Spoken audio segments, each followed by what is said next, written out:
I'm Keith Olbermann, and this is The Resistance. On Russia, Trump appears to be running out of excuses. He may also be running out of time. He is not, however, running out of panic. Two developments this week have underscored that. The first involves one of those excuses, and you guys are kidding, right?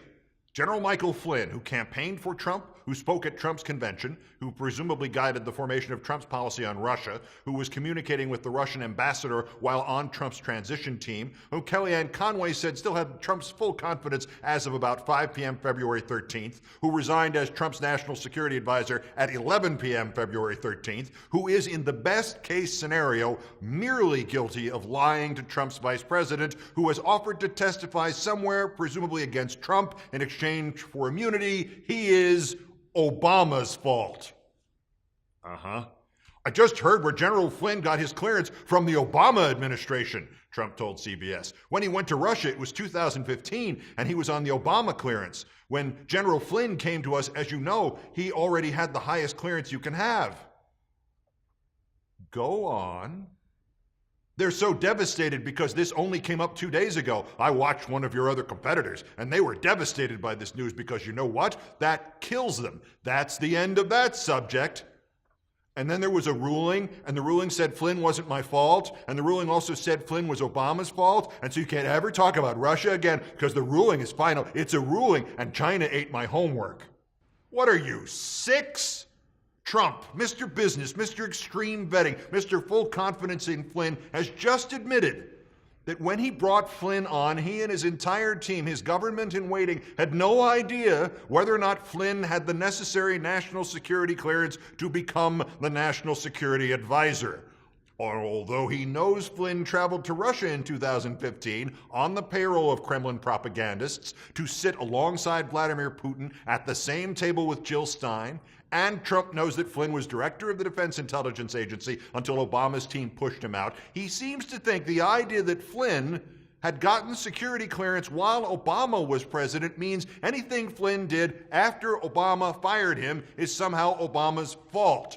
Trump also literally believes, that the fact that Flynn worked for the government while Obama was president somehow ends the story about the growing evidence of Trump's campaign's connections to the Russian interference with the 2016 election. That kills them, he said. That's the end of that subject.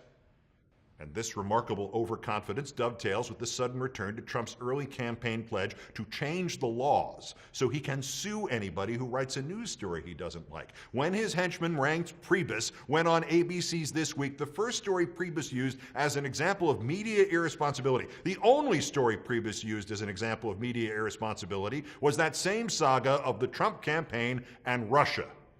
I would leave it to John Dean or a historian to analyze the 12 stages of a massive presidential political cover-up. But somewhere in them there has to be this exact succession of emotions. First comes utter panic at some development that might not be publicly visible, followed by a complete rationalization that you had managed to blame an outside party for it and were now and forever free, followed in turn by a public declaration that the subject was now closed.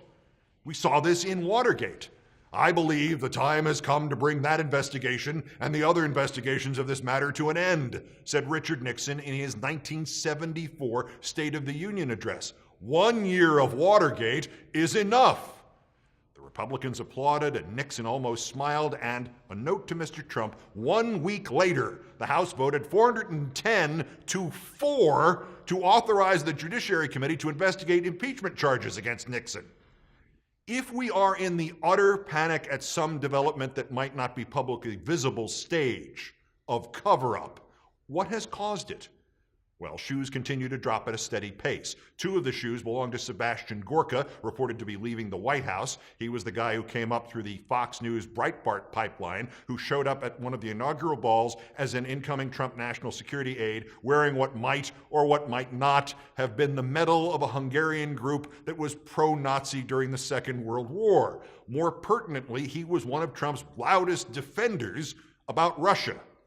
Meanwhile, there is also a Russian shoe. A Russian national named Peter Yuryevich Levashov has been indicted on 8 counts in Connecticut for, according to the Justice Department, Quote, alleged operation of the Kelehos botnet, a global network of tens of thousands of infected computers, which he allegedly used to facilitate malicious activities.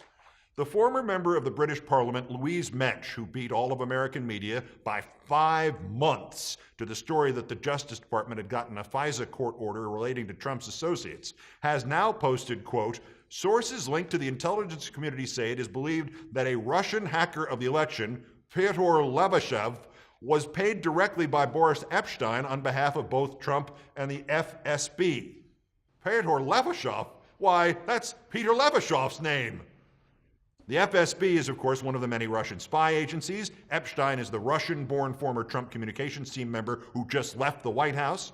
Mensch also quotes sources who say that botnet that Levashev operated had a command and control center in Trump Tower. And yes, with Mensch and the British agent Christopher Steele of the Steele dossier and the British newspaper The Guardian leading world coverage on this story and the BBC reporter Paul Wood, who isn't far behind, yes, the British are, in this case, your cousin who is just far enough away to see clearly that your girlfriend or boyfriend is really no good and you need to get them out of your life immediately.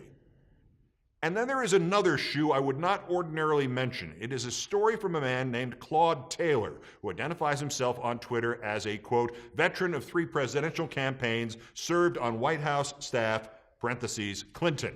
He tweeted on Friday, quote, this just in from a source with knowledge of Comey's investigation. 2 grand juries have convened, and I know that one is almost complete. Thin gruel under ordinary circumstances, but Taylor's seeming bombshell was then retweeted by a man named Rick Wilson with just one word added, quote, same. Wilson is not just not a Democrat like Mr. Taylor is. Wilson is a former Rudy Giuliani ad man and advisor. He also dreamed up the awful advertisement linking Georgia Senator Max Cleland to Osama bin Laden in 2002, and he tied then-Senator Barack Obama to Reverend Wright in 2007. Take Wilson and Taylor for whatever you think they are worth, but I am not ready to dismiss them, especially not after Taylor came back on Sunday to describe one of the alleged grand juries as having supposedly focused on violations of the Foreign Agents Registration Act, RICO racketeering, and the Russians and Trump Tower. Are there grand juries ready to hand up, hand down, or hand out indictments?